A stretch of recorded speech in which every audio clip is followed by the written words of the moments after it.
My name is Kaelyn McClain. For my Senior Aspire presentation, I researched nonprofit organizations operating within Washington and Greene County. Based on my findings, I decided to learn more about the nonprofit Bentworth Blessings and its work in the community. So why did I choose Bentworth Blessings? I started my research by exploring the EQT website to develop a better understanding of the corporate goals and values. From a personal standpoint, I was focused on finding a charity that supported children in their education. My initial research led me to the national organization Blessings in a Backpack. I discovered that Bentworth Blessings originally started as a chapter of Blessings in a Backpack.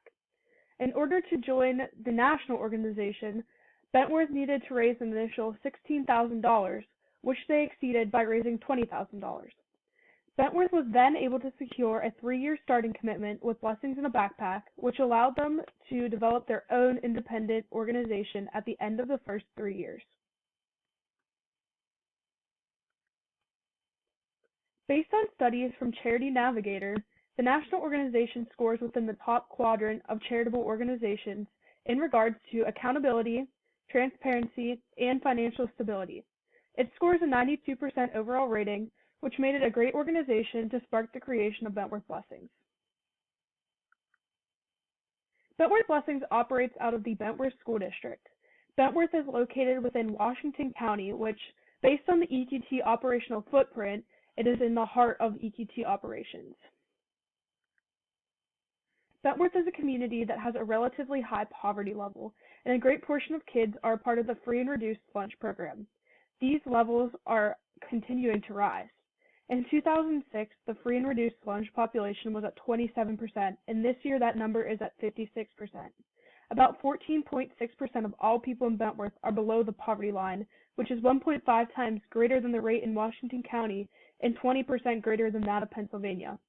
24% of children are living in poverty, and Bentworth Blessings helps to support these children that are in need.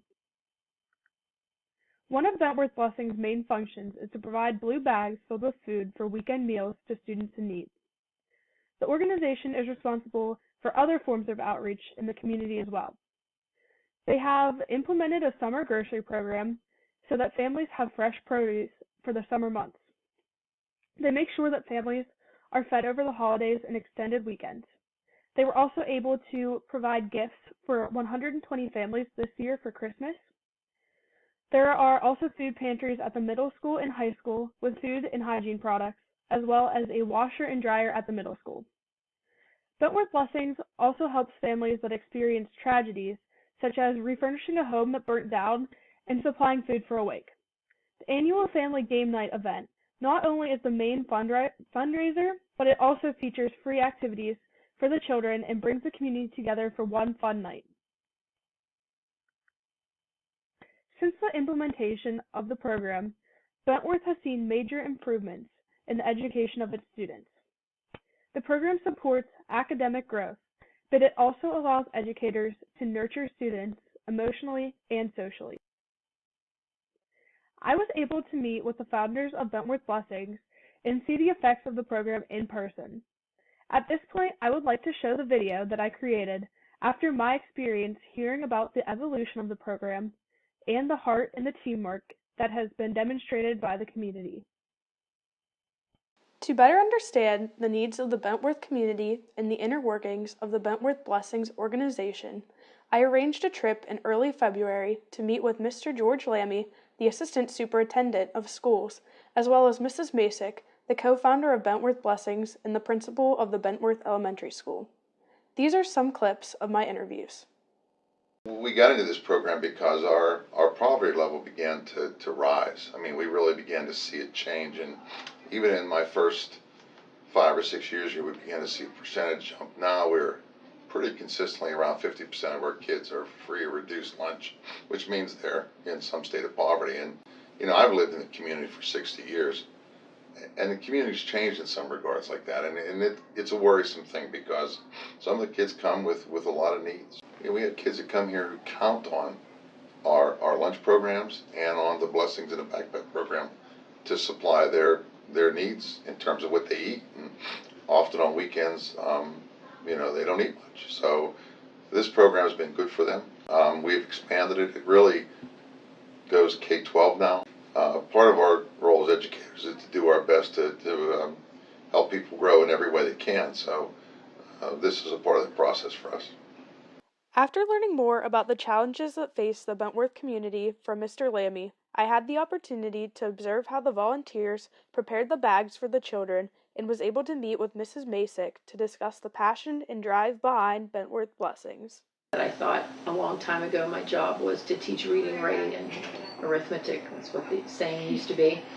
But with our kids, we figured out that we have to do so much more than that.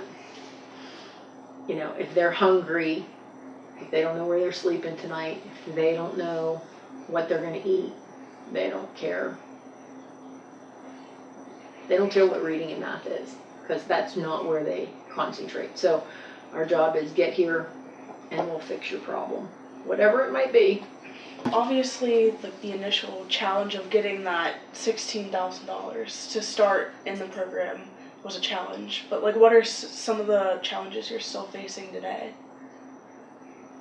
That the need is so great. Sadly, that the need is so great.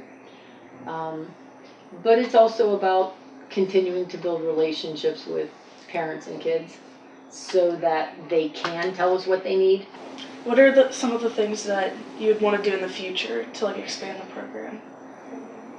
So lots of times it's not necessarily a big program, more than it's just what do people need along the way. In a world where you can be anything, be kind. Sorry, I cried. But that's what it is. It's just being human. It's being human. Why are we not human? It's truly amazing what you're doing for these kids. They're my life. Community. Somebody says to me, how many kids do you have? And I just say 502. I have 2 of my own and 500 other ones. But that's kind of what our building is. That's what this district is. That's what this district is. Is how do we support each other? How do we support kids? And we are a family. What kind of advice could you offer another school that would be looking to try to start a program like this? The thing I like about us is that we struggle every year to make enough money. Do you know what I mean? So for us, it's personal. And I think that you have to know who your families are, and you have to know who your kids are, and you need to know what people need. That would be my advice to people starting it. Start small, grow your program. It doesn't have to be everything all at one time. We didn't start everything at one time. We started with a blue bag, every Thursday afternoon trying to figure out how we were going to pack it. But that was where it started. And then as people knew about it and people heard about it and people said, okay, how can I support it?